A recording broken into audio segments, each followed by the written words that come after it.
Well, welcome to session 10 this week, Romans chapter 11. Great passage, a challenging passage for us.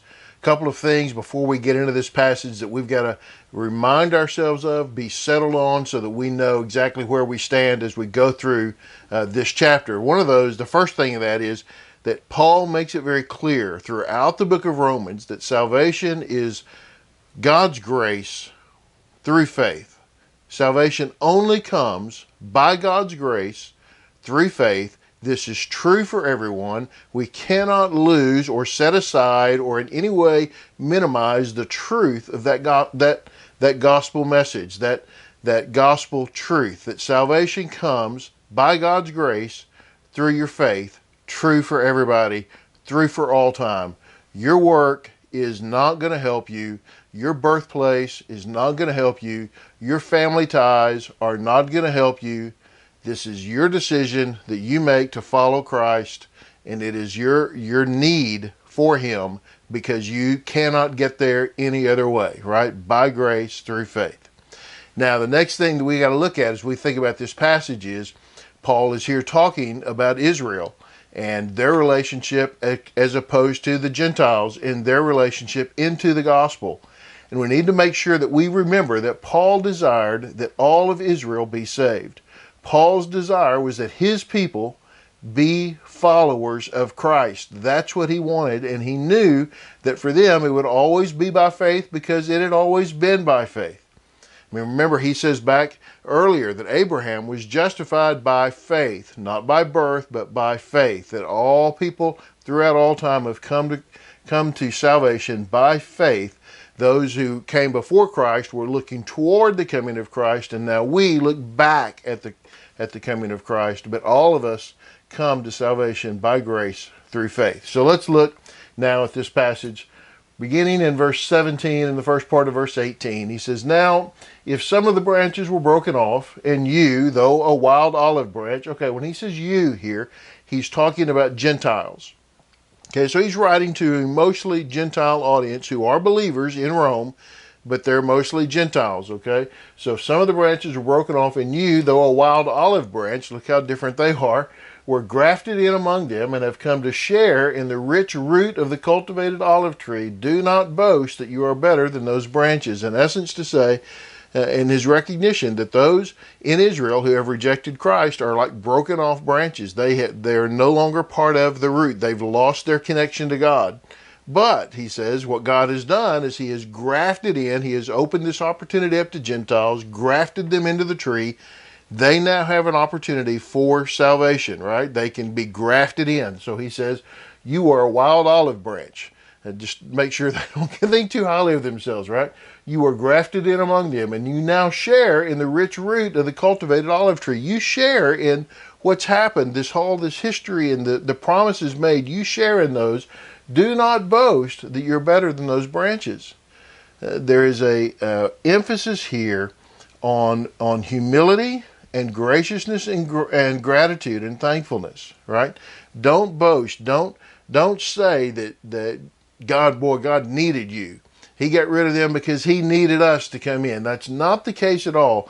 Do not say that. Don't have any idea that you're better than those branches who either were tossed aside or those who were already and remain a part of the olive tree. Then he says, then you will say, branches were broken off so that I might be grafted in. True enough, they were broken off because of unbelief, but you stand by faith. Do not be arrogant, but beware. He says, you're going to say, well, these branches were broken off so that God could put me. He got rid of them so he could put me in. He says, no. He says, it may be true that they left, but it wasn't that God had to get rid of them to make space for you. They left because of their rejection of Christ, and you were grafted in. They were broken off because of unbelief, not because somehow God preferred you over them, not at all, but they did not believe. You stand by faith. It's always about faith, always about faith. In the tree of salvation, it's always about your faith. They were broken off because they did not believe. You were grafted in because you did. So do not be arrogant. Don't be arrogant. Boy, there is a grave danger in what we might call spiritual pride. There's a grave danger in this attitude. This is my church. This is where I belong. This is mine. As if somehow we give permission to other people to join our church, and we deny permission for some to join the church. That is a very dangerous place to be. Don't ever fall into that trap of thinking this is mine, that God needed me, and that I was so important to him that he needed me as a part of what he was doing, because I was so valuable, and he brought me in, and this is mine now, and I have some control or authority over this. Don't ever get that arrogance. Allow that arrogance to creep in, that spiritual pride to creep into your life, because it's a poison, right? It becomes a poison not only to you, but it becomes a poison to other people as well. This next verse talks about that, I think. Therefore, he said, consider God's kindness and severity. Severity we might think of as God's judgment. Consider that. Severity towards those who have fallen, but God's kindness toward you if you remain in his kindness. Otherwise, you too will be cut off. In essence, to say, you need to realize that God has been extremely kind to let you in, and that those who do not follow him, they find his judgment, and it's severe. It's a severe judgment.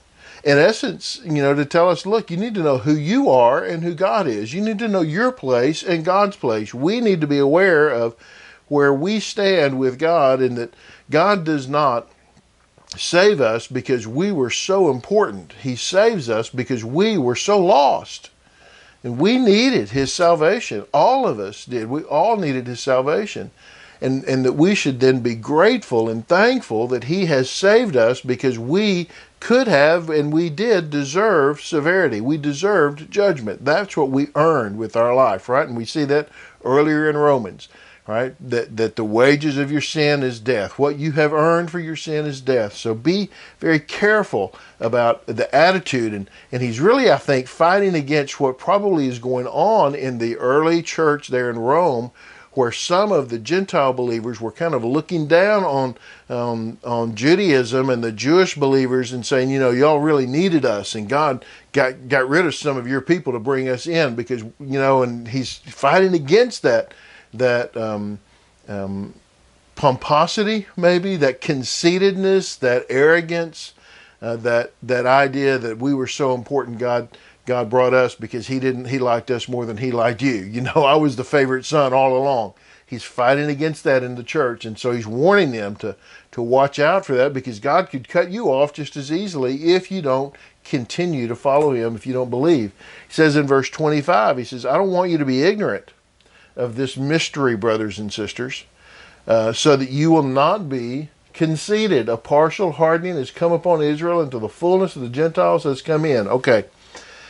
Couple of things here. I don't want you to be ignorant of the mystery. There's a recognition here. This is a mystery. That it is a mystery. And I'm not sure that Paul is able to fully explain it. I'm certainly not sure that we are fully able to understand the mystery. So don't be ignorant that there is a mystery, in essence. Don't be ignorant that there is a mystery. Don't be conceited, that some things are beyond us. So don't get conceited. Don't have this spiritual pride. Right?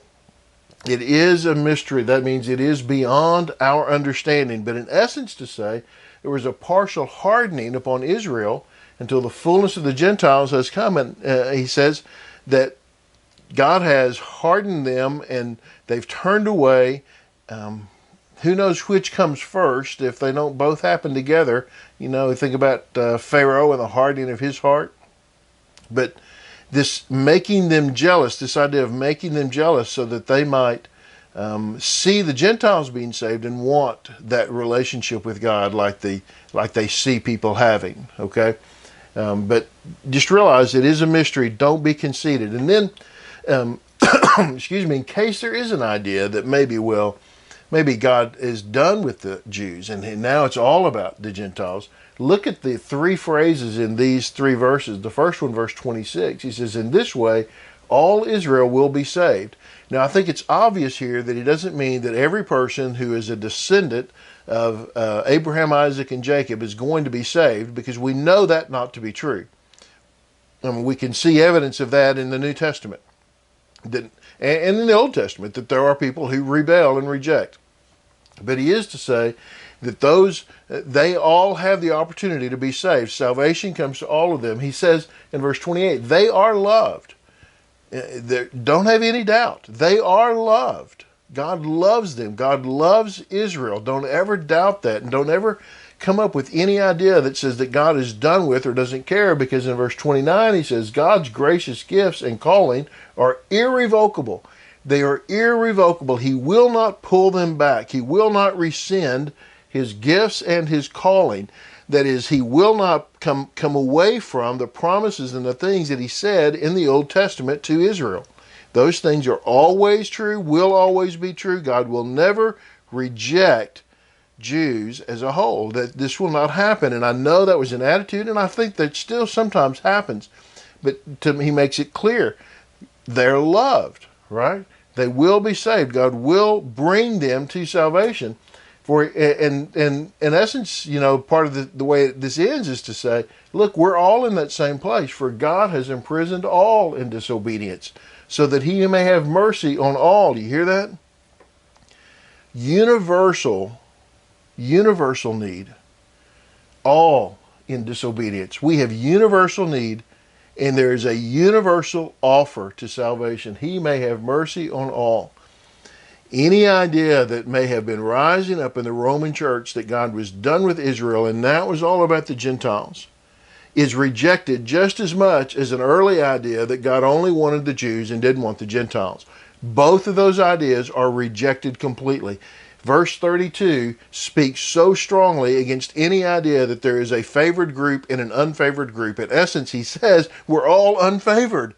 We're all in disobedience, and we're all favored, that he desires to have mercy on everybody. He wants everyone to come to salvation. There is a universal need, and there is a universal offer. There is not universal salvation. Not everybody's going to get saved. Not everybody is. You must confess and believe, right? We talked about that last week in Romans 10. You must confess and believe. But you all have the opportunity for salvation. God offers that to everyone. Never forget that God offers that to everyone. Everyone we meet. No matter where they are, no matter their spiritual condition, no matter their color, no matter their birthplace, no matter their hometown. It doesn't matter what side of the road tracks they came from. It doesn't matter any of that. God's offer of salvation is for everyone. He desires that all come to salvation because all are in need. We're all in need. We're all in the same place. Never think that because of your birth, because of your parents, because of your heritage, you are better off or more able to save yourself than anybody else. All of us are in need. We all need Jesus. We all need his salvation. Hey, thanks for watching this week. I hope this was helpful. Subscribe to my channel, all right, so you'll get notifications whenever the videos go up, and share the gospel with everyone. Thanks for teaching. Those of you that are leading classes during a difficult time right now, thanks for teaching. God bless you. We'll see you next time.